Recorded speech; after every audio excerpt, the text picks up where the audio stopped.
Morning, everyone. Thank you again for joining us for round two of our webinar series on Introduction to Deep Energy Retrofits.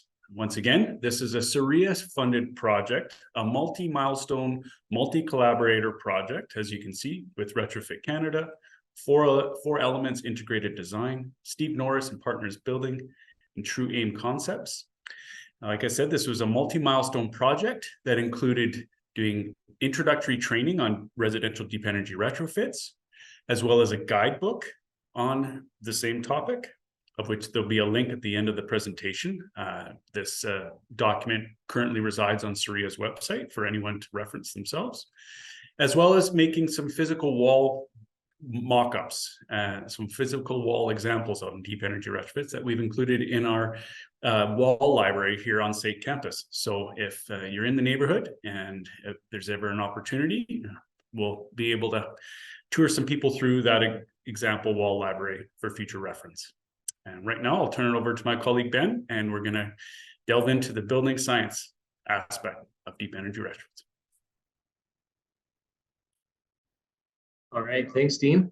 So diving into things today, yesterday we covered modules 1 and 4, looking at the introduction to deep energy retrofits and also looking at energy literacy.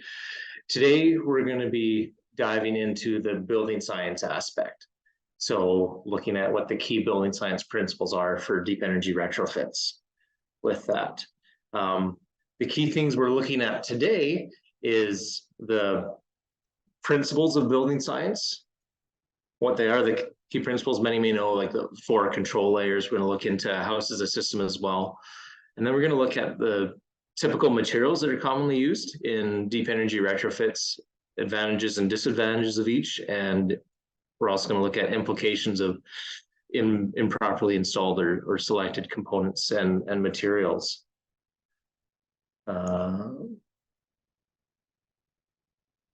Oh, finger trouble here on the slideshow. So one of the things we need to take into account with the deep energy retrofit is it's a complex puzzle, and there are a lot of different pieces to it. We need to make sure that the different components of that can work and fit together to ensure the success and proper operation of a deep energy retrofit. And a key aspect of that is creating a plan for a deep energy retrofit that takes into account all the building science considerations and the different methods that retrofit will be completed through.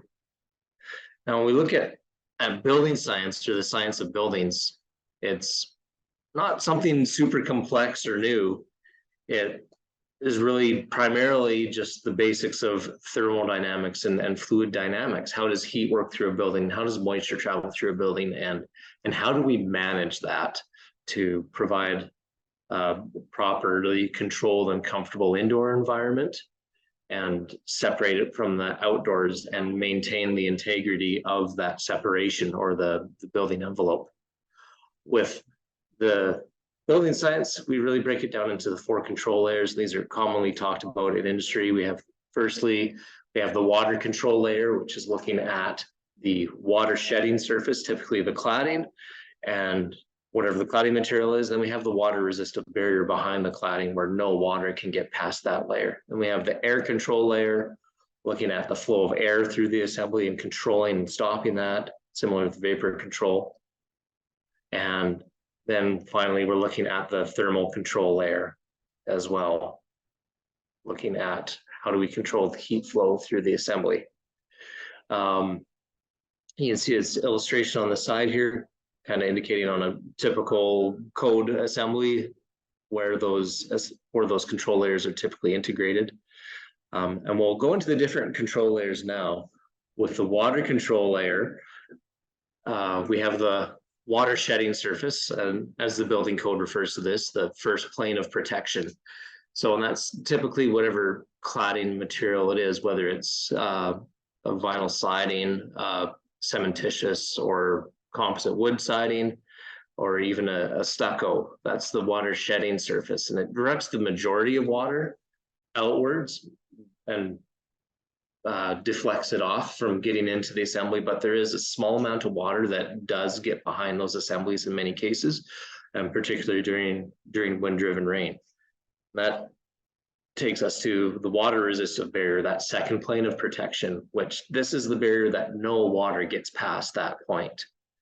And it's placed behind the siding, and hopefully there's a rain screen integrated as well into that assembly to allow free draining of water, allows a water resistive barrier to function better. And this is installed so that water can flow down on the outside face of the water resistive barrier and is directed outwards to when it hits a flashing below, outwards from the wall assembly. And any water that gets behind this water resistive barrier can potentially be a major issue in the function of the assembly. We look here in this assembly for a high performance wall assembly.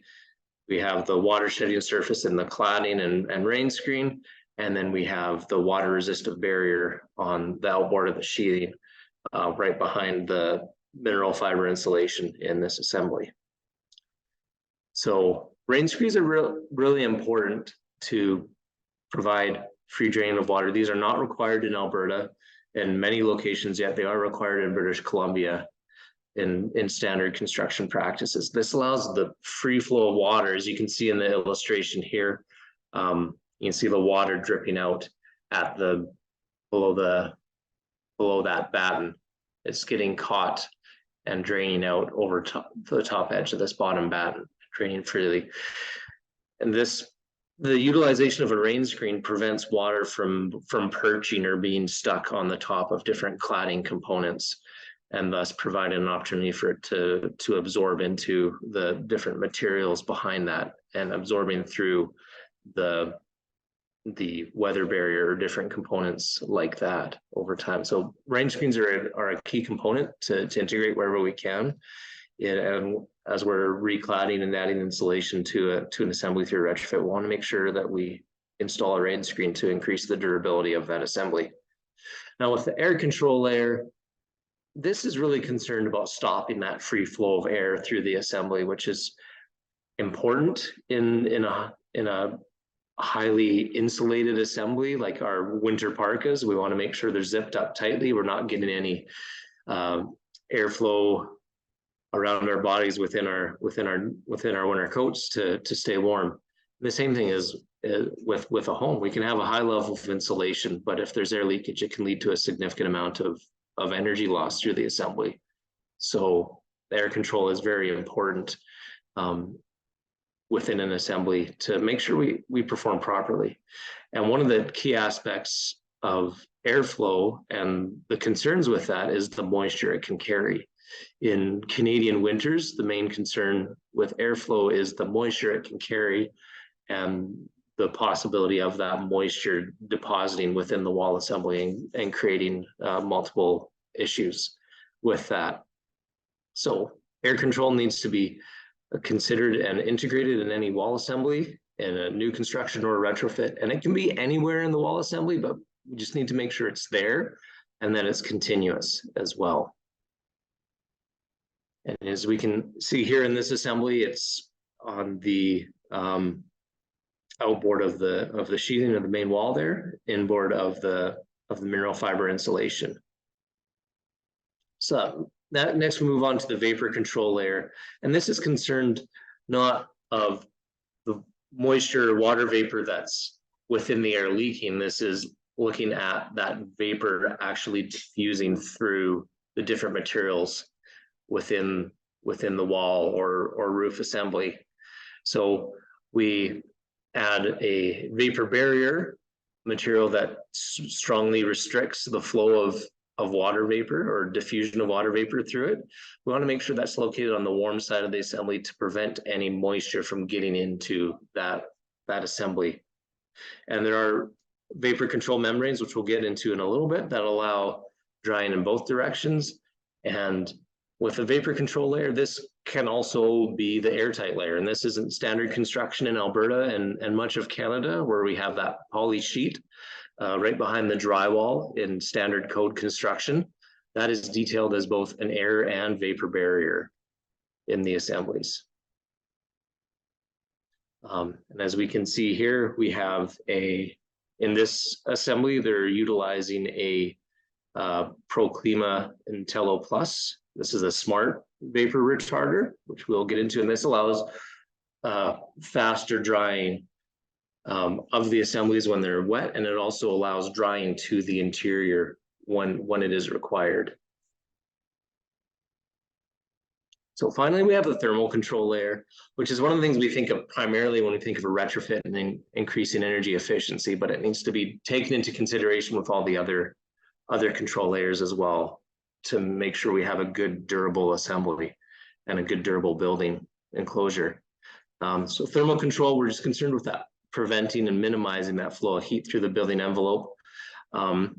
And it's really easy to just think of insulation as being the thermal control layer, but it's all the components on that plane, all the wood structure and other components within the assembly are taken into account in calculating an effective thermal resistance. And when we look at these retrofits and what we can do to reduce energy use, adding as much insulation as possible to reduce heat flow through the walls is a key aspect to increasing energy efficiency in these buildings. And as we can see within this assembly, there are a lot of components that are part of that thermal control layer. We have interior insulation on this interior service cavity, and then we have the main 2x6 stud cavity filled with insulation, and then as well exterior cavity rock insulation. This is an extreme example of a high performance wall assembly, but it does perform very well in accounting for all four of the control layers.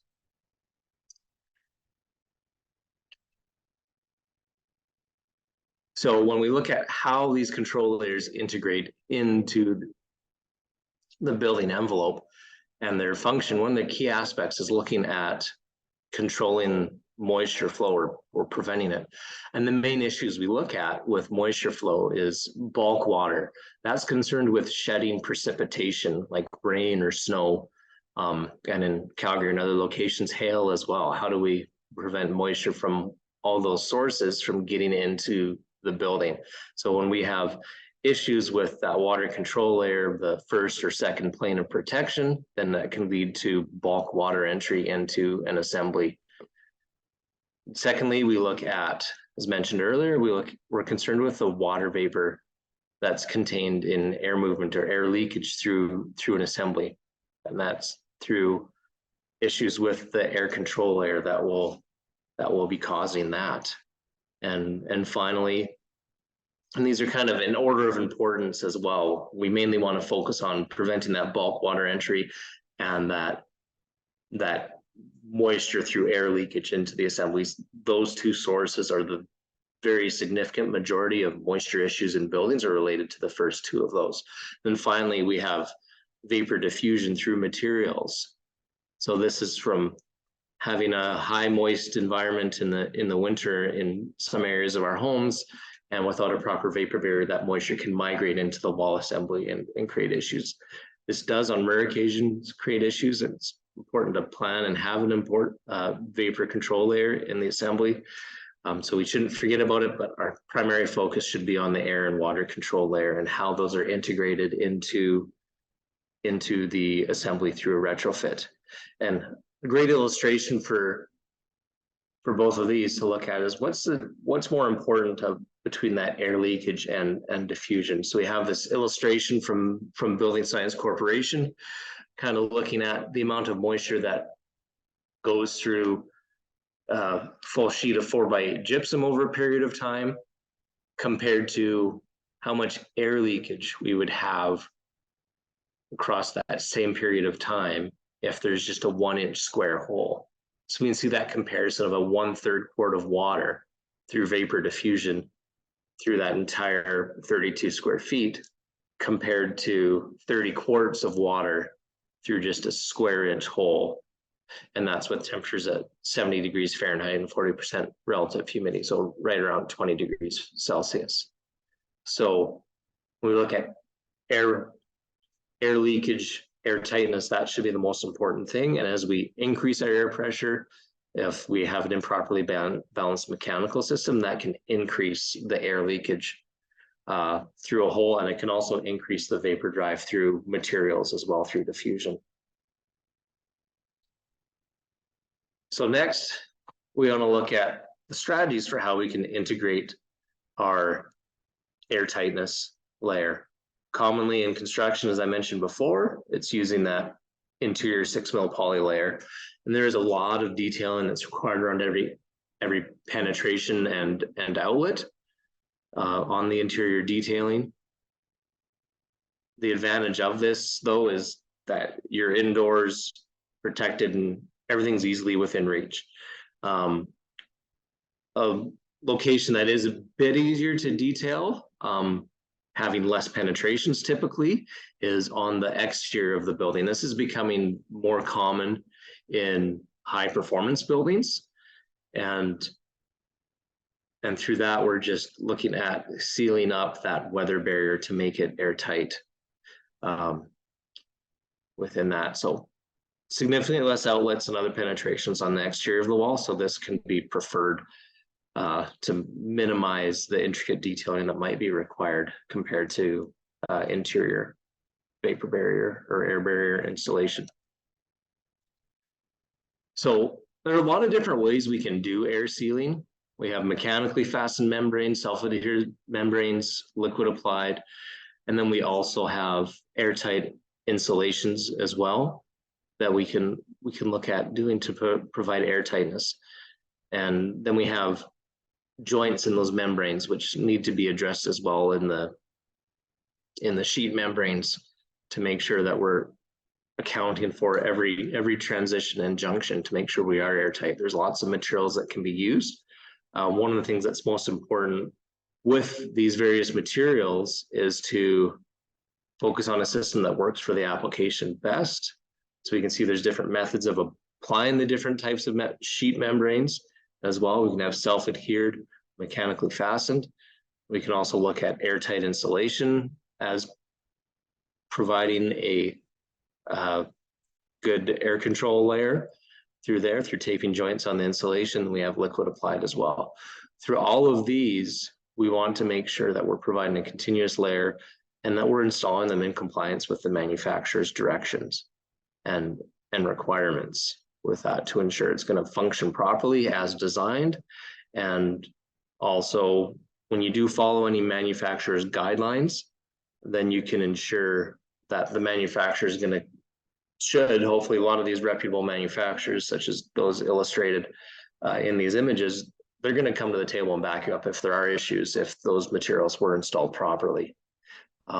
The other consideration as well is as we look at combining different materials for an airtightness strategy between the different membranes and sheets and sealants, we want to make sure we're using components that are recommended by the manufacturer as being compatible. And then we can make sure we don't have any issues with dissimilar chemistry leading to degradation of the materials. So it's important to take all of that into account when you're developing a strategy for deep energy retrofit, making sure you're choosing the right materials and selecting them materials that will work well together. Another thing we want to dive into in the building science aspect is looking at that interstitial moisture, or how we can manage that. And interstitial is really referring to moisture within the center of an assembly. So between your drywall or gypsum board on the inside of your wall assembly and your exterior cladding, that moisture that can get within that wall assembly, in particular within the insulation layer. So one of the things we're concerned with is the dew point. So we can have moisture within the air in our homes that's just water vapor. And as long as it's a vapor in the air, it's fine. The concern is when it reaches that dew point, that temperature where that water will condense out of the air and deposit on surfaces. So we have the vapor control layer. We want to have it on the warm side of that dew point, so any vapor in the air is prevented from getting to that dew point and thus condensing. One of the main things we look at as well is where is that in relation to the water control layer and the vapor control layer. I just mentioned the vapor control layer being on the warm side of the dew point. The other consideration is, where's that water control layer? If that dew point is within the wall and the water control layer is on the outside, it's even more important to ensure the breathability and the vapor permeance of that water control layer so it has an ability to dry. If we have moisture that can get trapped in wall assemblies, whether it be through moisture diffusion or air leakage into an assembly, when we construct these buildings, we do the best we can to have good integral control layers, but we need to make sure we provide a mechanism for assemblies to dry. So if moisture gets trapped, we can have mold or organic growth. It can also lead to poor indoor air quality, and over time and in really bad situations, we can have structural damage due to moisture within assemblies. So one of the things we need to take into account is where the vapor profile is within the wall, where that dew point is going to occur. And as it says here on the slide, I think this is really concise and important. We need to design and construct the building envelope to keep the moisture out, but also provide a way for moisture that may get into to escape. We need to make sure there's drying potential planned within our assemblies to be able to dry out. And part of that is having correct placement of that vapor control layer, and then also considering where that weather control layer is in relation to the dew point within there. So you can see in the illustration, we have a psychrometric chart, and this kind of shows where we can have a set relative humidity, which is looking at the capacity of air to hold water at a given temperature. If we have a 80% relative humidity at 20 degrees Celsius within the air, by the time it cools and reaches that 100% relative humidity, that's the dew point. And that's going to be, looking at this image, about 16 degrees Celsius there. Or we can also look at a lower relative humidity at 60%, where you can see that light blue line where it meets the red in the illustration, where it hits the dew point at 11 degrees Celsius. So the higher our relative humidity at room temperature in the space, the higher that dew point is going to be within our wall assemblies and also on the surface of our walls. So when we're looking at thermal performance in an assembly as well, we want to be concerned about potential condensation on interior surfaces, potentially around windows. But as we look at high performance windows and high performance assemblies, we want to be raising that interior temperature of the wall assembly to minimize that chance of condensation to the inside of the wall assembly. And more importantly, also, we want to be managing that the moisture within the wall assembly. We want to prevent it from getting in with a vapor barrier, but we also want to make sure that any moisture that may happen to get in can dry out through the wall assembly through using materials that have a high vapor permeance, which we'll get to in a second. So when we look at vapor barriers, we have barrier is established when the perm rating is less than 1 US perm or 60 metric perms. Commonly in North America, we're looking at that 6 mil poly that's used as a vapor barrier. And as we've mentioned before, want to make sure that's installed on the warm side of the wall. When we're looking at retrofits, one of the main concerns is creating a double vapor barrier through installing foam insulation on the outside, which can trap moisture and prevent the drying of the wall assembly, which we've just talked about. And which we'll get into a little bit more here. And this is one of the main concerns. If we add just a little bit of insulation, as shown in this illustration, that can reduce the drying potential of the wall, but that dew point is still within that cavity of insulation. And this is often referred to as double bagging, or creating a double vapor barrier.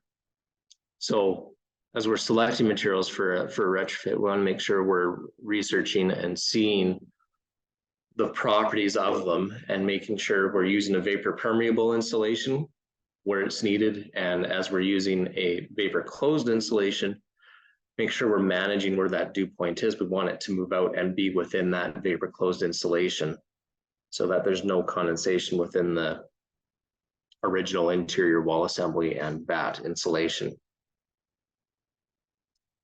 So and here's a chart showing common materials and their vapor permeance. So as we look, we have class 1 and class 2 vapor barriers. We have impermeable and semi-impermeable as well. So you can see the 6 mil poly on there towards the bottom. And as we move up to the top, we can see standard materials that we use. We have Tyvek and Typar on there, very common building wraps that are on there. So they have a wide variance in the permeability between the two of them, but still they do allow some vapor permeance or some ability for the wall assemblies to dry. The other thing we want to take into account is the need to dry to the interior. In Canada, this is becoming more of a concern in the warmer months, where we have the heat from outside driving moisture inward through the wall. And as we have areas with more sustained inward vapor drive, we need to provide mechanisms to allow for drying to the interior. And that's primarily through smart membranes. These are membranes that can open up and allow vapor to permeate through them more when assembly is wet. And then as it's dry, the assembly is dry, it can close back up. And interesting note, natural can be better. So plywood and OSB, certain thicknesses of those can be considered smart vapor barriers just due to the natural properties of wood in opening up as it gets wet. And here's a short video kind of looking at smart vapor retarders and how they perform. Watch how membrane allows moisture buildup to escape while traditional vapor retarders trap it inside. The demonstration material on the left is made from traditional poly, and the one on the right is made from membrane. Softwood samples are put into each bag. Water is then added and the bags are sealed. After approximately 2 to 3 days, wood in the membrane bag is dry, while the poly bag has retained all of its moisture. After approximately 60 to 90 days, the wood in the membrane bag is still dry and shows no visible signs of mold growth, while the wood in the poly bag shows substantial mold growth.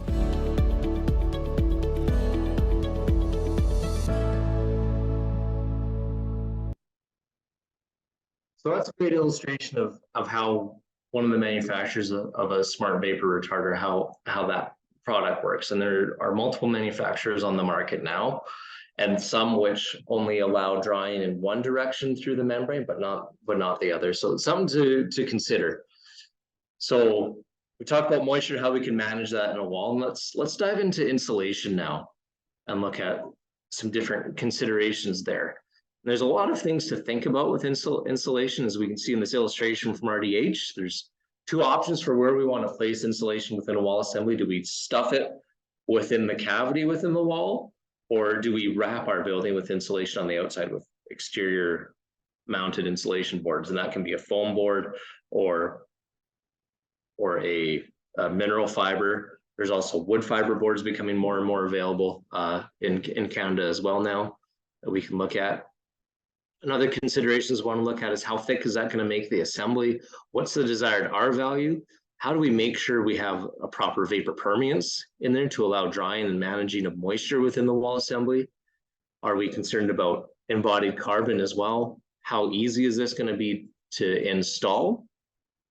One of the things that's been experienced in the Calgary area with some home builders looking at installing exterior insulation as part of their net zero builds is some of them are having troubles finding installers that are willing to do exterior insulation as part of a cladding job.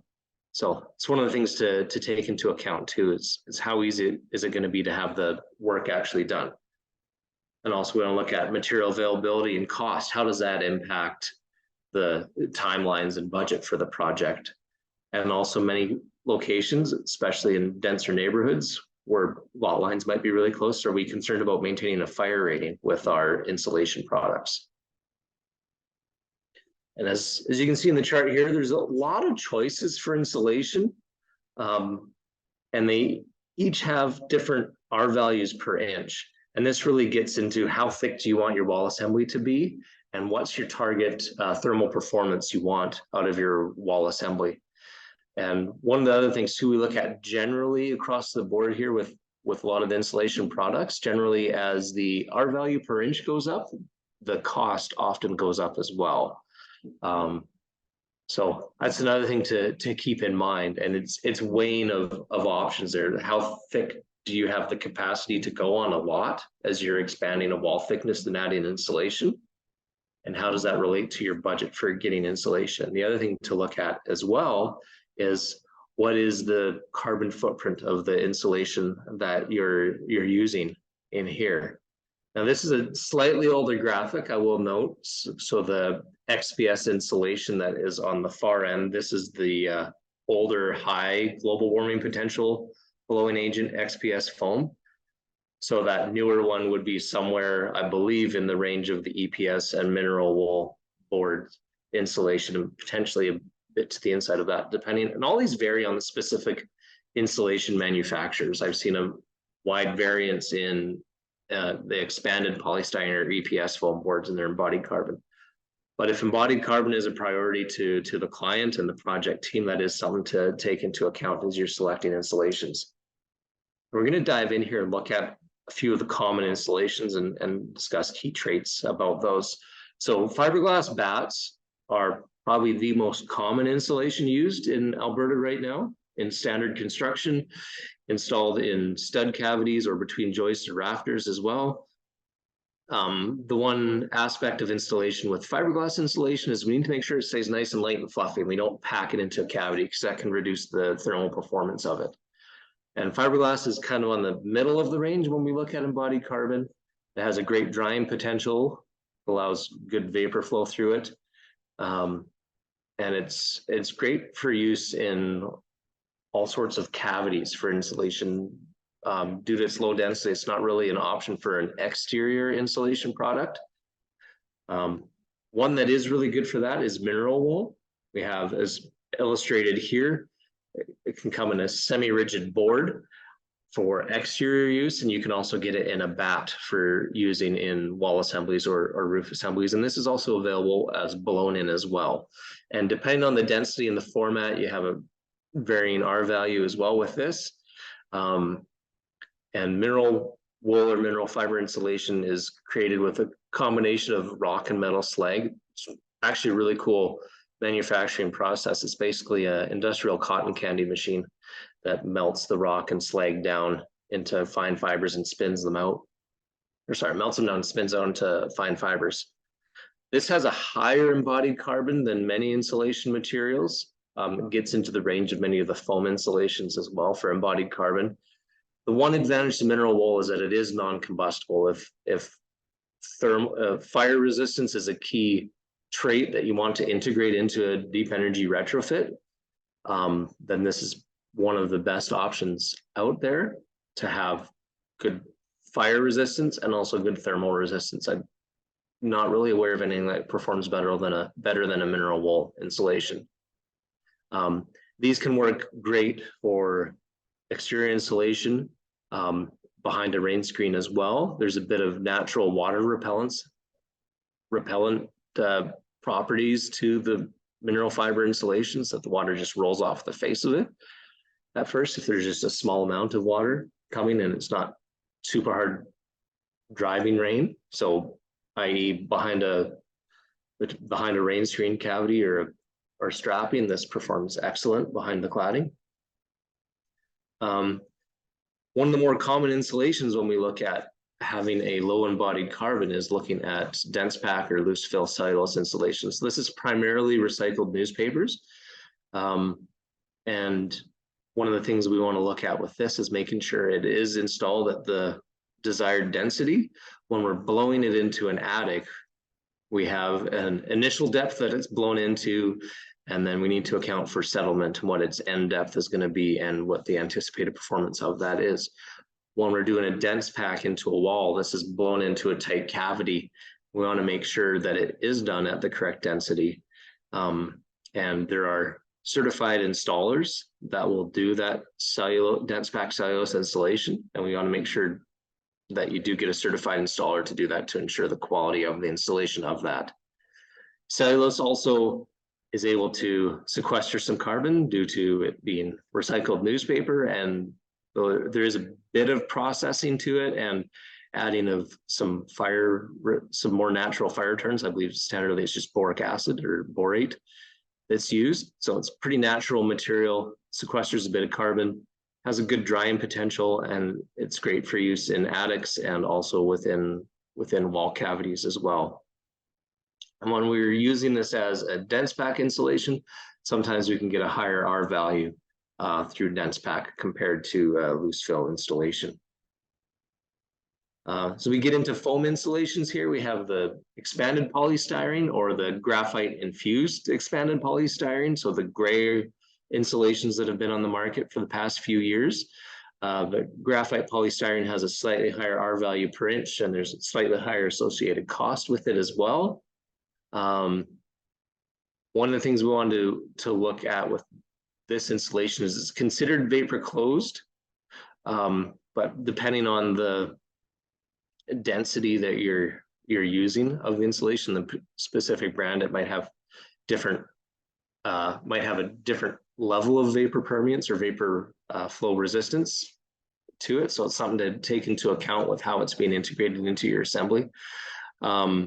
It's a bit on the mid to higher range on the embodied carbon aspect, and it's a great solution for looking on exterior wall assemblies and also below grade. And in that, when we do any foam insulation below grade, we still do want to manage moisture away from the insulation, because if these are below grade and sitting in with water and hydrostatic pressure over time, they will absorb moisture over time. So want to make sure we're having some sort of waterproofing or drainage mat outboard of the foam insulation if it's going below grade, to prevent water from sitting directly against it. You can get higher compressive strengths to handle higher loads if you're looking at an application below a slab, or if you're looking at retrofitting or building a garage as part of a retrofit that you want to insulate below the slab as well. You can get higher loads to handle vehicle loading on that as well.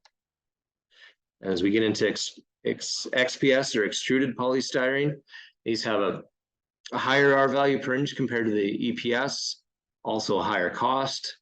There's a lot of gas agents used in blowing these, and in recent years, these have been swapped out to potentially still harmful from a health standpoint, but low GWP blowing agents now, low global warming potential. So they're a lot better from the embodied carbon standpoint than they used to be. XPS is a vapor closed product as well. So you need to recognize that when you use an XPS, that you're not double bagging or creating a double vapor barrier in the assembly, and you are providing enough of that thermal value outboard of the existing wall assembly.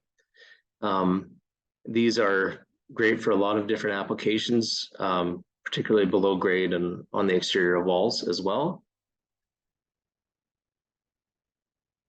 And then with spray foam, this is one that's being more and more commonly used in new construction.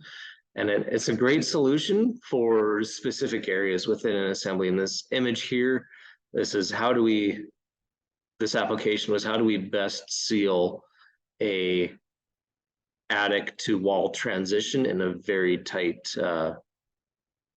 location on this home. And we'll get into this on Friday with the case studies for this project with Steve Norris.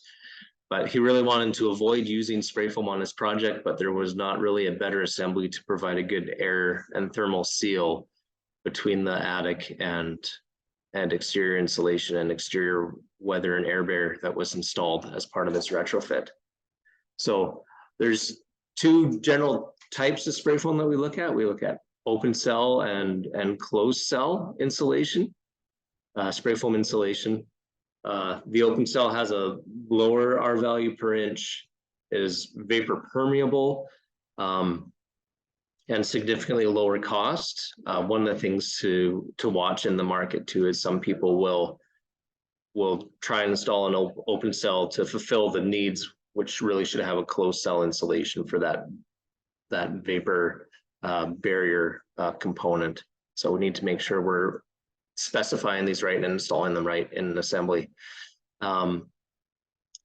Most of the spray foam insulations, these are standardly a spray polyurethane foam insulation.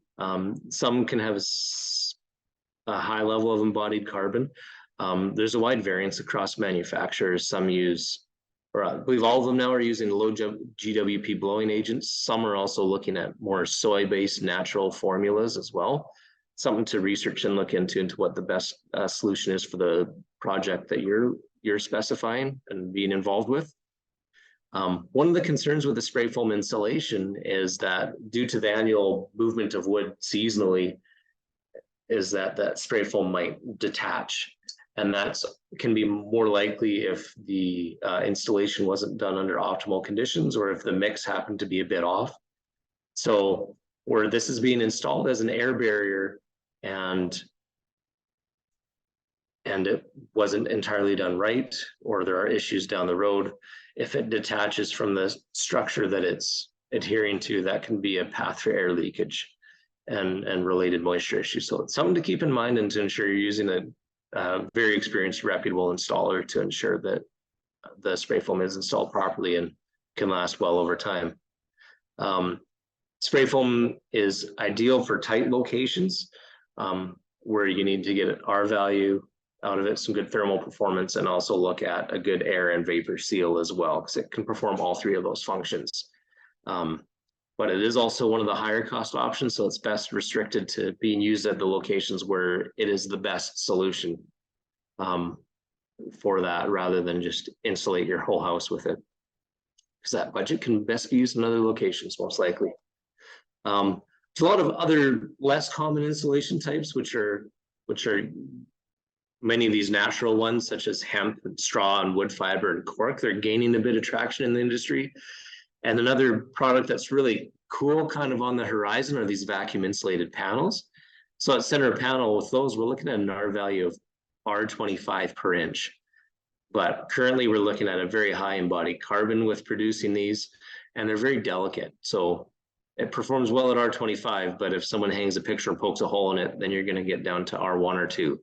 So it's not going to provide much performance out of there. So these natural materials are something to keep an eye on as well, and consider for insulation materials as well, because they do work well. They are proven. Many of these are available within Canada from a manufactured standpoint as well, not just taking straw straight out of a field and putting it in your house, but there are manufacturers you can get for straw bat insulation as well in another different formats.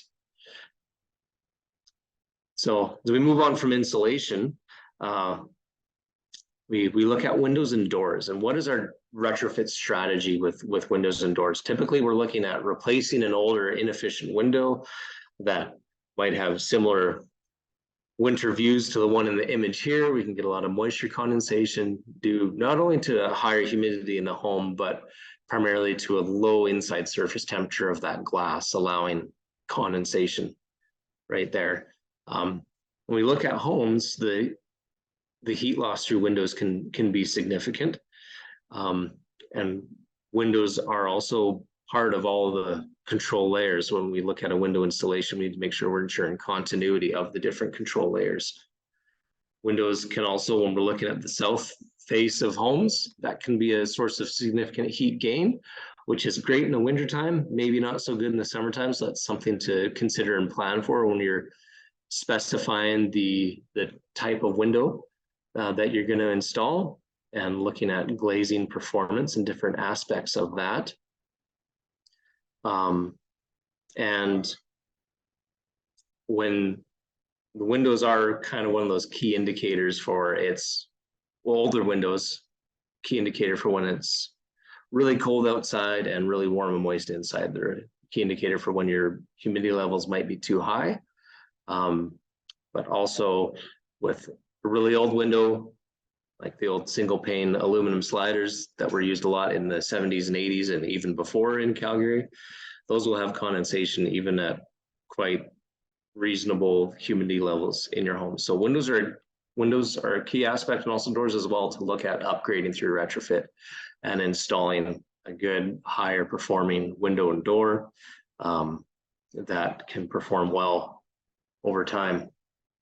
So one of the things we want to consider is, why is that moisture accumulating on windows? And it's really looking at that psychrometric chart again. It's just that surface temperature is below that dew point, allowing moisture to condense. And the higher the humidity level in the home, the more condensation you're going to get on a window at a given surface temperature in the winter time. And then also, one of the strategies that's used in construction is to have a heat vent right below a large window to kind of prevent that condensation on the window a bit and make sure it's a bit warmer. One of the things we can look at through a retrofit, though, is making sure that we are installing a higher performance window, looking at triple glaze with multiple low E coatings to keep that inside surface temperature of the window as high as possible, to maintain or to eliminate the chance for moisture accumulation there. And then another consideration as well is in that window installation, make sure it's an airtight installation, and that can prevent condensation around the window opening as well on the interior, which I've seen in some locations where you have air leakage and you have condensation not at the window itself, but around the frame of the window. So when we're selecting windows, one of the things we want to be concerned with is where's the heat loss through the windows, and it's primarily through the window frame and through the glazing spacers around the perimeter of the window. Other things too that they're used in windows a lot are muntin bars, or those dividers within windows that can add a significant amount of bridging through there, just for providing just an aesthetic look. So it's encouraged to not go with that divided light look with windows. And when we're looking at a retrofit, one of the things we can look at doing in some cases is revising the window layout. So if we have the opportunity to look at fewer larger windows, that will reduce the amount of frame per glass area and thus increase the performance of the windows. And as mentioned before, when we're installing windows, we really want to make sure we get that installation right to integrate the 4 control layers, make sure our air vapor barriers are continuous. We're managing the flow of moisture, and we're not creating a thermal bridge through gaps in the insulation layer as we're installing windows. And there's conversation around when we're having a deeper wall assembly through a retrofit, where exactly does that window sit? And we can go through that range within the window a bit, or we can move that window within the wall without much impact on the thermal performance of it, as long as that window is in line with that main thermal control layer or the main insulation layer within the wall assembly. And then as well, we have flanged or flangeless installation options for windows, and those can both be integrated well into a deep energy retrofit. So with windows and doors here, we have a few frames, and there's different performance that's available across the frames. So we have these numbered 1 through 5, but these are not in order of performance. So I just want you to take a few seconds here and look at and think about which one of these window frames looks to you like it would be the higher performance one, and how does that descend? So I'll give you a few seconds here.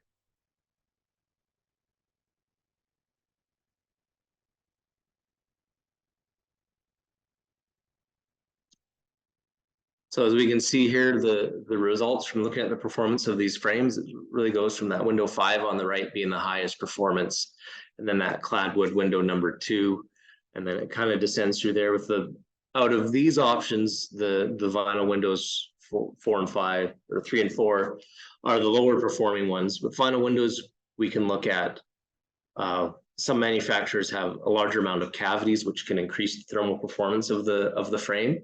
And then you have such as window 5 on the left from Inotech, where they're actually providing insulation materials in the frame, which they actually have a product now that actually has aerogel insulation in the frame too. Probably not the best option for those with a really tight budget, but it does perform well. So we're gonna, as we finished up the building envelope portion of building science now, but another key aspect of that retrofit puzzle that we need to consider is the HVAC component of the system here. So we're going to dive into that now. And we'll take a couple questions here first that have been accumulating.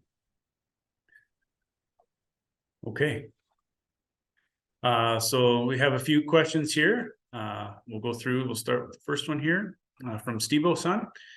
Can you approach deep energy retrofit through a phased approach?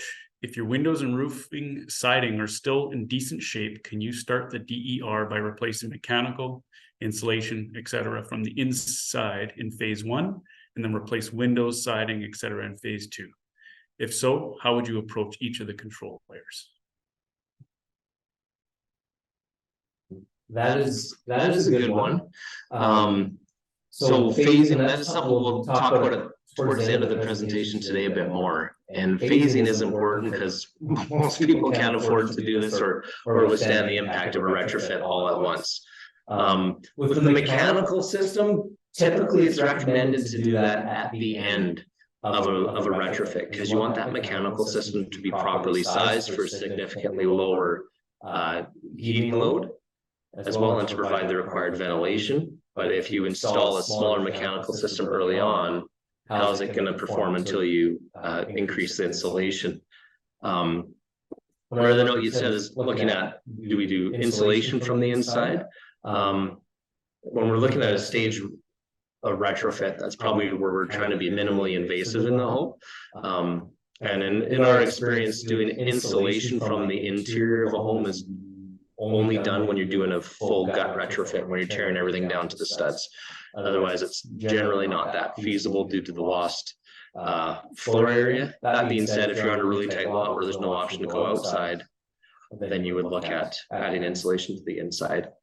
But what we'll get into later is how can we properly phase things. So I guess let's put a pin in the larger answer there for now. We can get to it towards the end of the session today. And the biggest thing to remember, and that's what we're going to be talking about tomorrow and with the case studies on Friday, is whether it's a single stage deep energy retrofit where everything is done is essentially one project where you can kind of mitigate those issues, or if you're doing a multi-phase project where you're going to tackle a certain portion first and then leaving it in a certain way that you know the next stage will need to connect with that in the proper way, and that's detailed accordingly. So that's kind of touching on your point there, Steve.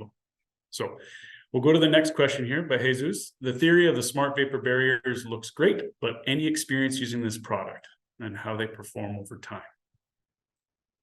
Yeah, I would say from what I've caught in the industry, there's a lot of new builders in custom homes and high performance homes that have been using these smart vapor barriers for, I think, going on 10 years now. And I have not heard any negative reviews. I don't think any of us at GBT have any direct experience with long-term performance of these materials, but they're fully certified, fully tested products from a few major membrane manufacturers, so such as Certainteed and Sega. So they should be good and reliable for a long period of time. But as I said, we don't have any direct experience as to how they perform over time.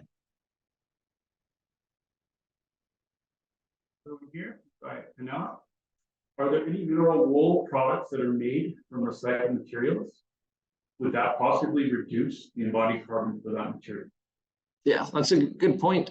To my knowledge, the metal slag that's used in mineral fiber insulation is recycled from metal processing. I'm not sure of the source of the rock in there. Rock's generally a virgin material. Both the main manufacturers of mineral fiber insulation, so there's Rockwool and Owens Corning as well. They're also producing mineral fiber insulation. They both have given a lot of effort to the environmental standpoint of their insulation and their different product lines. So they should have some good documentation on their websites as to what they're accounting for and what they're recycling in their materials. And I believe one of those two is looking at, or they do have renewable powered factories as well. So looking at the embodied carbon piece a bit on that from the manufacturing process as well. But I'd advise you to look at the manufacturer's website and see what information they have directly there to confirm exactly what they are doing. Another one here from Steve-O. If you use a smart vapor barrier on the inside, you resolve the double bagging. As an example, if you use XPS on the exterior and then smart vapor barrier on the inside. Yeah, that can solve it. And the one thing we look at as well, if we have enough XPS on the inside, so typically if you have your standard 2x4 wall, which is performing at about R8 to R10, depending on the quality of insulation and how old the insulation is, because the thermal forms has improved over time with that 2x4 batt insulation. Just installing 3 or 4 inches of that XPS, and I think maybe even 2 inches in some cases, will move that dew point out into that XPS insulation through the majority of winter. So you don't have to worry about that condensation within the assembly. So you would not have to really worry about any vapor barrier on the inside. But for added safety, a smart vapor barrier would be a great option. Karen?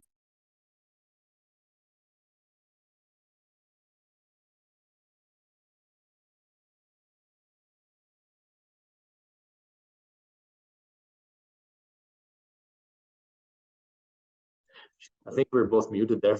Yeah, for a second there. All good. I muted before, so yeah, you're all good. So, all right. So, Baron, looking at your question there, effectiveness of aero barrier for air sealing of an older home, 50 years old with larger air gaps. So, I would advise you, probably your best option would be to look at your local aero barrier dealers. So that would be Eco Synergy in the Calgary area, Southern Alberta. Can't remember who the Northern Alberta one would be, or there's others around. They can only seal up to, what is it, about a 1/2 inch to 3/4 of an inch gap. So part of the process with the aero barrier installation is doing a pre-review of the home and tackling some of those larger gaps before the actual aero barrier product. So that's one thing to keep in mind. So interestingly enough, that quick tidbit on that, there was one of the case studies through the SAIT project did actually apply aero barrier in a 2010 home. So it was before anyone moved in, but within this case study, they used geothermal, so ground source heat pump. They did the aero barrier on the interior before they moved in to create the air sealing. And they did no exterior retrofit work to the house. So with the ground source heat pump, a 14 some kilowatt system, solar PV system, they did apply the aero barrier. And like I said, this was on a 2010 home. So older homes could be more of an issue, especially with larger gaps. Okay. All right. And one last one here. We'll take a quick break after Amy's question here. We're going to take a quick break and then try to wrap up here before 1 o'clock. So Amy asks, we also have an interest in maximizing waste diversion when homes are at end of life, deconstruction versus demolition. I've heard concerns about different energy efficiency approaches making it difficult to recycle building materials. Any comments on insulation or building envelope approaches that better ensure that building materials can be recycled without earth? So that that repurposing at the end or recycling, I think, is a key aspect that we need to consider. And one of the things we've learned in the past couple of years and looking into that with materials is it's not as cut and dry as one might think. So if we have more natural materials such as straw or wood fiber or things like that, at end of life, there might be an opportunity for repurposing, but those can easily be composted or broken down with no lasting issues. The one concern with that, though, is we look at those as carbon sequestering during their life, but as soon as we compost them, majority of that carbon that they store is released out into the atmosphere. So it's kind of delaying that release. So that's one thing to take into account. But when we look at a lot of these foam insulations, a lot of manufacturers are touting the recyclability of their higher processed materials or products. But then in my mind, in my experience, the question is how is that actually gonna work out in the end? For example, it is fully possible to recycle vinyl siding, and there are a few uses for recycled vinyl. There's a company out of Lethbridge that shreds up recycled PVC and then presses it into, I believe, park benches and different things like that. But the market currently isn't there for that. So in Calgary and in many locations, the majority of vinyl siding and other vinyl materials such as window frames, it just goes straight to waste because there's no demand. The recyclers, which I've talked to a few years back, they could pile up vinyl siding for recycling, but they don't have anyone to take it and use it. So we need to look at developing markets for those recycled materials. And that's something to take into account rather than just taking the word of a manufacturer, oh, this is recyclable. But how does that actually look like? And is there actually going to be a demand for that? And is it actually going to happen? Okay, thank you guys. Thank you. Questions? We'll take a quick break here. Like I said, in light of trying to finish up by 1 o'clock. So stay tuned. We'll be back in 2 minutes.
Right, we'll dive in for the last part here. Look, next part, we're going into the heating, ventilation, and the air conditioning components, which is another important part of building science. Building science, despite what I early on used to think when I first got into architecture, building science isn't just concerned with the building envelope, but it's also concerned with the mechanical systems and how they perform.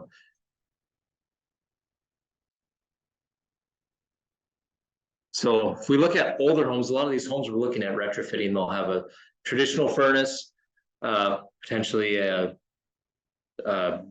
naturally venting furnace that's just taking combustion air from the furnace room, and there'll be a duct coming in from outside, and then it's using that for the combustion air and then going up a flue. Then we have mid or higher efficiency furnaces. So some of the older homes too might already have a high efficiency furnace, which is aging and ready for replacement. And that would be a sealed unit similar to what's shown here, where you have the direct air coming in from outside for combustion and going out. But then there's that space heating air. Where is that coming from? A lot of furnaces might have a fresh air intake from outside, tying into the return air plenum. And then that could, as a result, as there's no actual direct exhausting of air outside, that can result in increased pressure within the home and creating some issues.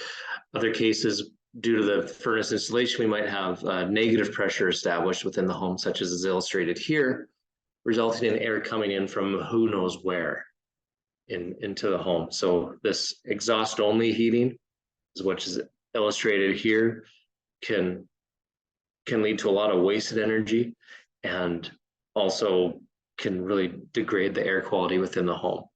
And then currently with a lot of the older homes, we have exhaust only ventilation. So we have our kitchen fans and our bath fans, which are the only source of exhausting air within the homes. And a lot of the older homes, they're not tied into furnaces, which is common in the past couple decades throughout Alberta to have a tie-in with the furnace, where when it runs, the exhaust fans are also going to run, so you get that cycling of air.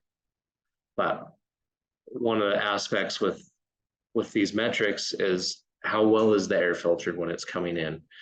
If it's just exhaust only ventilation, that's also just being sucked in through wall assemblies. And when it's coming in through our furnace, we have that furnace filter, but how good is that? So there's a lot of opportunities for improvement of heating and ventilation systems in older homes that we need to account for as part of a deep energy retrofit.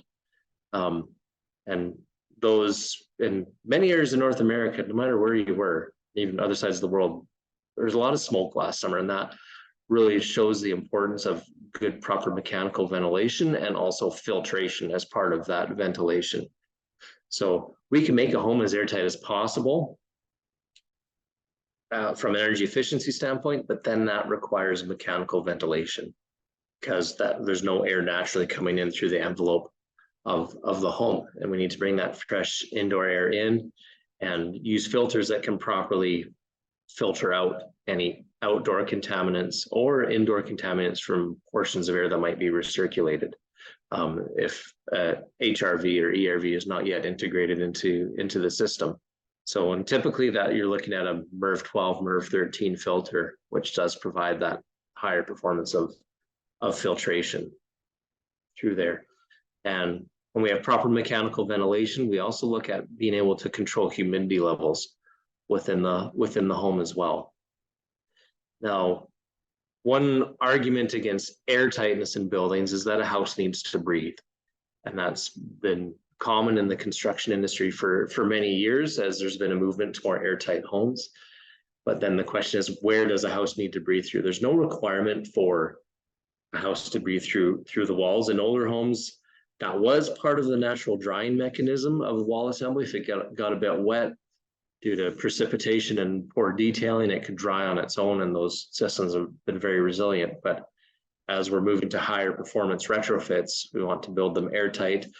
We don't want to rely on air leakage to dry our wall assemblies. We want to have the lungs of the home, where it's breathing through, to be through the mechanical ventilation system through the home. We want our house to breathe just like us, through our nose and mouth, rather than through our skin. So when we look at that ventilation, we have have two options. We have an energy recovery ventilator or a heat recovery ventilator. These are systems that are a standalone system, and they're often tied into a conventional furnace or a heat pump blower system as well. So they can use existing ducting within a home. But the heat or energy recovery ventilator, they will run 24/7. They'll be exhausting air out of the home, but also bringing air in through the home. And they pass the air streams by each other through a radiator type component, or what's often referred to as the core. And it will transfer that heat in the air between the incoming and outgoing air streams. So you're recovering all of that expensive conditioned heat that you've put into the air in the wintertime. And with an energy recovery ventilator, you're also transferring the moisture between those air streams. So an energy recovery ventilator is key and something to consider when you want to be able to maintain a different interior humidity level from the exterior. That really, the energy recovery ventilator helps facilitate that. And I will say the percentage in moisture recovery is, I believe, in the 50 to 60% for majority of energy recovery ventilators. So it's not like a 90% level, but it still helps a lot in maintaining that moisture difference from the outside. And the heat transfer performance out of these units, majority of them are in the 80 to 90% range for a lot of these systems. And it allows for fresh filtered air to be constantly running in our homes. And these run at a lower airflow rate than a standard furnace would. So you typically don't have large drafts as a result of a heat recovery ventilator or energy recovery ventilator running in a home. So great option. These need to be integrated into a deep energy retrofit to increase efficiency and provide good, healthy, fresh air in these homes. One of the things we want to look at as well is managing humidity within these deep energy retrofits. So it's been common in Alberta in the past 20 years to have more and more people have a humidifier installed as part of their furnace system. But one of the things we need to keep in mind is what's that target for relative humidity within a home. As we can see with this image from Health Canada, there's an optimal zone between about 35 to 50% relative humidity. And this is at about 20 degrees Celsius at room temperature. And that helps you have a healthier environment within the home. And something to keep in mind. So as you see, as we get drier, yeah, there's a lot of other things that aren't going to grow, but you have a higher likelihood of influenza surviving within the space. So when we look at heating systems, they're a key component in the home. We look at the traditional systems in a home, or traditional heating in a home, traditional energy numbers we reviewed yesterday. Over 60% of the energy used in the home is through a heating system. And we have several systems that are very common that are used for existing systems. We have the forced air furnaces, typically natural gas, sometimes electric forced air furnaces. We have hydronic in-floor heat, radiant heating, or electric resistant spaceport heaters. And as we move into retrofits and transitioning into electrification, like we talked about yesterday, we're looking at air or ground source heat pumps. And then another option we want to look at as well, which we'll get into in a second, is just using electric resistance paired with the ventilation system with the HRV. So forced air furnace, these are units that most of us are very familiar with. They can provide heat quickly. You can have just the fan running to provide circulation, some fresh air through the system. There are cons to them though, being drafts can be created through these. They can take up a lot of space as well. And most of these run off of natural gas or fossil fuels through there. As you see, there's some other cons as well that we look at as well, through systems losing heat loss through the ducting.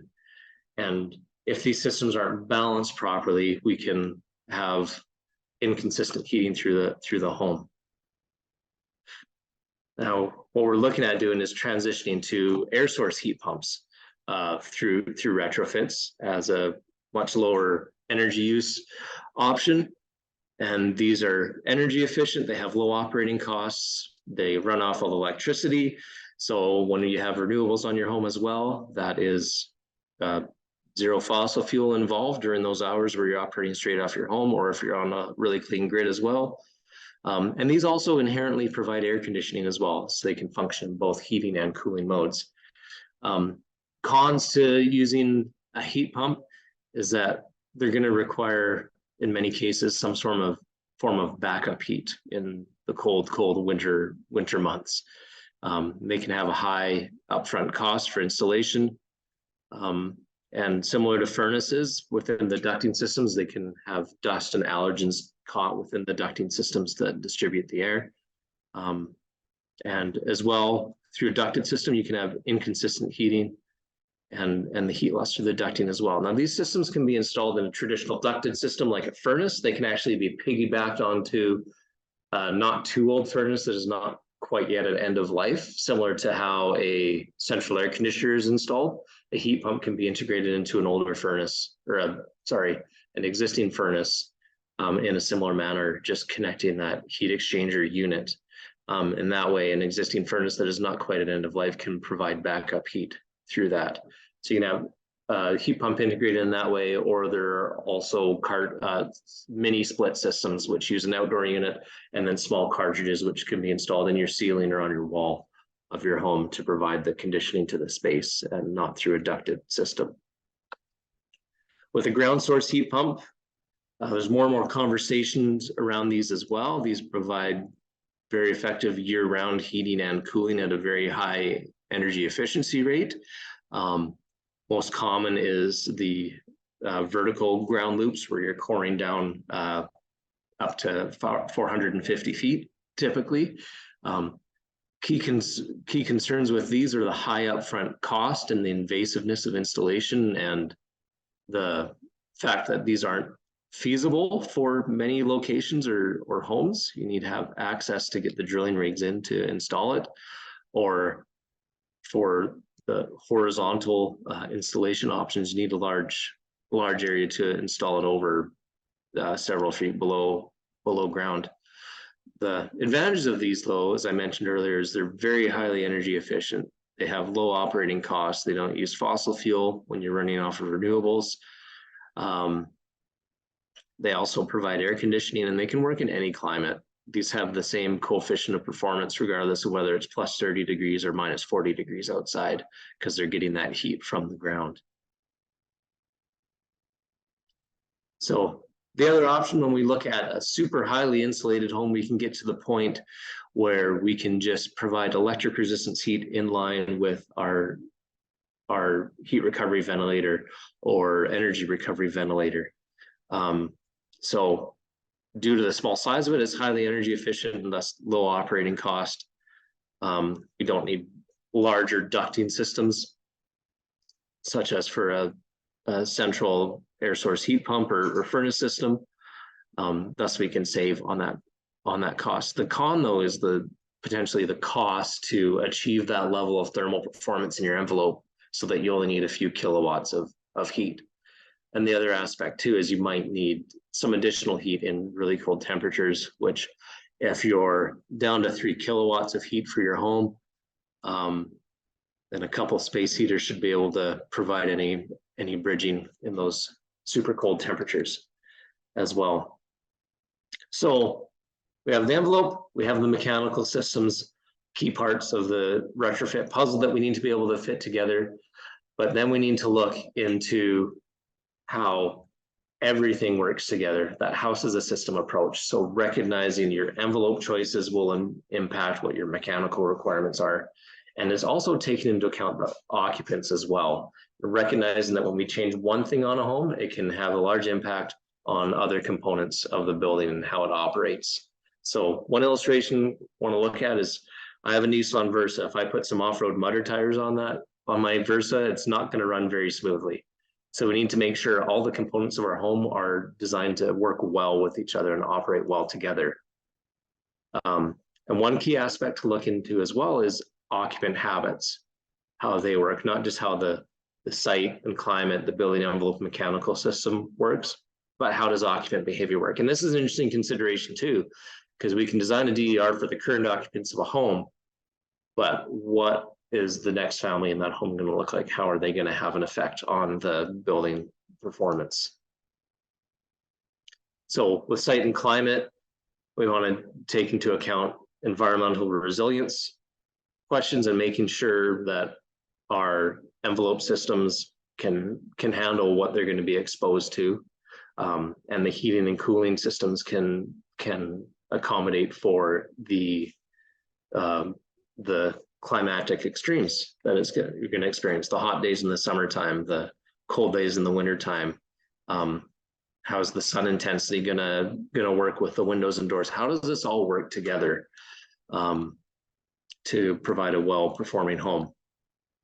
And the building envelope is a key aspect of that, which really functions in that the performance of the building envelope will dictate what you need for mechanical system to provide for your heating and cooling loads, to provide a comfortable indoor environment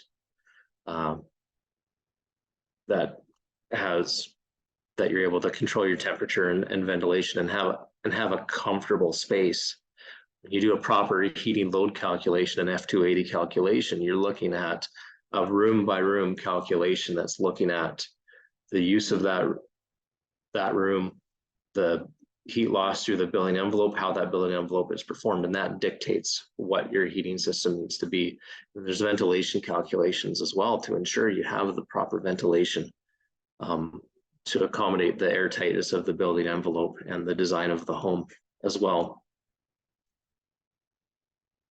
So we need to look at how all of this works together, and when we can really optimize our mechanical ventilation system to work with the envelope and with the occupants, we can significantly reduce the energy use on our building and provide just the mechanical system that's needed. One of the common concerns that's happening right now as people are moving to retrofits and the higher performance new builds is the mechanical contractors having a hard time accepting low heating loads. And it's important that they do account for that properly, to have them the load sized properly so that the mechanical systems can perform well in the homes. And as I said earlier, occupant behavior is kind of the wild card. We can work with the current homeowners or occupants to understand how they work and how their different habits might impact how a home performs. And we can design it best to work for them. But we need to also keep in mind too, are they more of a general standard use case, or are they an exception? And how might this home perform down the road with a different family? Do you have a family of 2 or 3 living in there now, and then down the future you have a family of 8 or 10 living in that home, and how's that going to impact, or vice versa? So it's really quick. I want to look at the impact of different retrofit strategies on other systems of the home. So we can air seal to reduce drafts, make the home more comfortable, and reduce space heating costs. But if that's all we're doing and we don't address the mechanical system, it can lead to higher humidity levels and pressure imbalances. And I've seen this on some projects in the past, doing standard end-of-life recladding on some condominium complexes, where we reclad, we added an insulation on the outside, foam insulation, which drastically increased the airtightness of these. I think they're 1950s townhomes. And then units all across the complex afterwards, after that, were experiencing significant humidity and moisture issues because that mechanical and ventilation system wasn't addressed. So also, if we look at increasing the insulation value without the air tightness, that can be in some cases like us walking downtown and in the wintertime with our winter jacket unzipped and still being uncomfortable having high drafts. We're not capitalizing on the full value of that insulation if we're not also accounting for the airtight layer. And finally, today we want to touch on what was mentioned earlier in the Q&A, the types of execution of a deep energy retrofit. Are we doing it single stage? Are we doing it all at once? And are we doing it multi-stage? And this needs to be considered in that house as a system approach as well. And we plan how that work actually is going to be done, and how is it going to work together.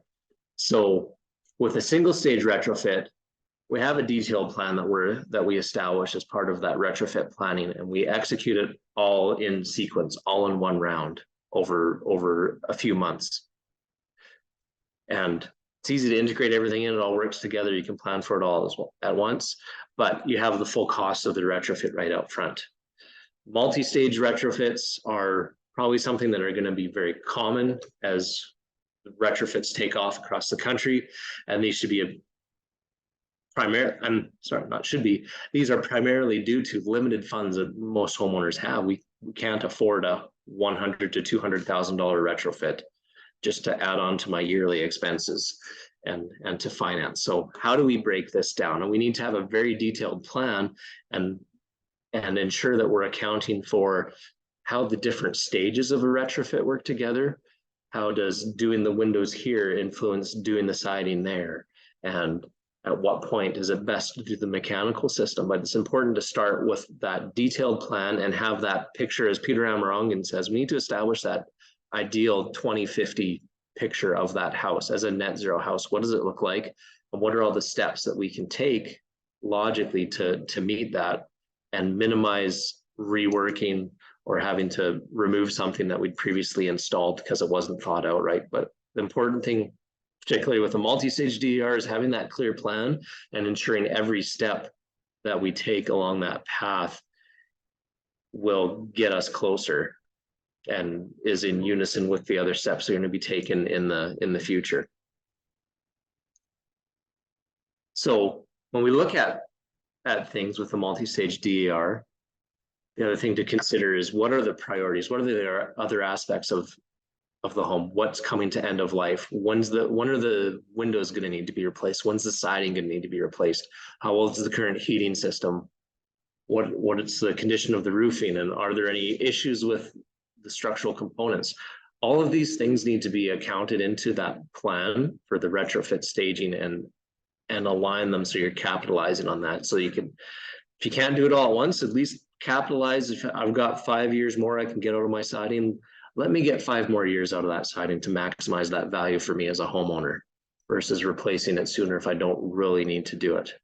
But it's also considering that rework and cost through doing the windows now and siding later versus being able to save a bit of money overall by doing them both together. So a lot of considerations in there, but it all comes back to starting with that plan of this is what I want my house to look like in the end as a net zero deep energy retrofit. And these are all the steps that are going to be required to get there. And as mentioned earlier, one of the options is that mechanical first option of if you have a furnace with a bit of life left in it, you can look at connecting an air source heat pump to your existing furnace, which is not going to be possible in every instance, but it is something to look into, to how can I get performing better from an operational standpoint in my home before I can do all this work. So that concludes that concludes the building science aspect of our presentation today. And here's this slide here, which is a link. You can see the web address there, or you can scan the QR code to download our retrofit guide. And looks like we just have one question today. We're looking at from Steve-O. It seems like an ERV or HRV would be required in a good DER project. What are typically the maintenance costs for these units, such as new filter cores or annual maintenance, etc.? So depending on the unit and manufacturer you get for an HRV or ERV, you have your standard filter replacements. And what some people have done is they've actually had an exterior, they've had their HVAC guy install a extra just filter component in the ducting prior to the HRV, which uses more of a standard size filter. And in that case, they're able to install a MERV 13 or something potentially cheaper from getting specific manufacturers filter installed. With the cores, the majority of the cores, you're able to just wash them out underwater.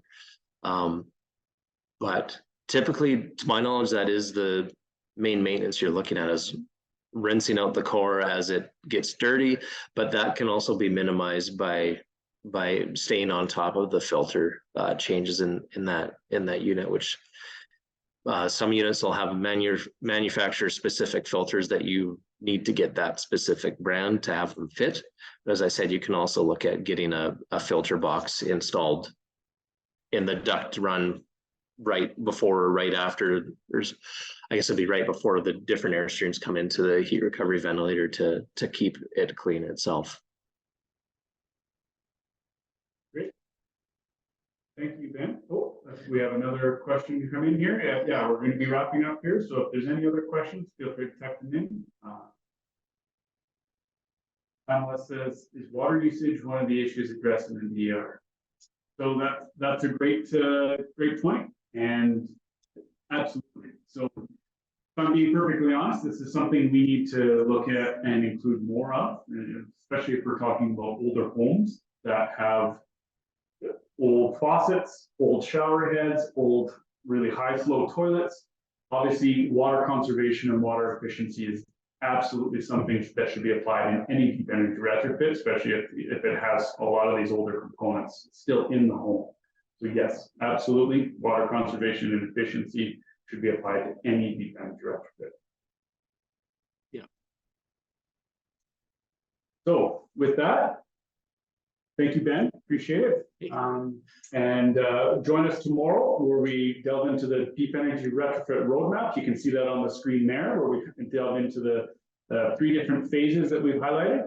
And then on Friday, we're joined by Tyler Hermanson, 4 Elements Integrated Design, and Steve Norris of Snap Building to delve into case studies that were performed in Calgary. 3 different case studies will be highlighted, going into a bit deeper dive and detail on each of those. So please join us again tomorrow and Friday. Thank you all. Have a good day. Have a good one.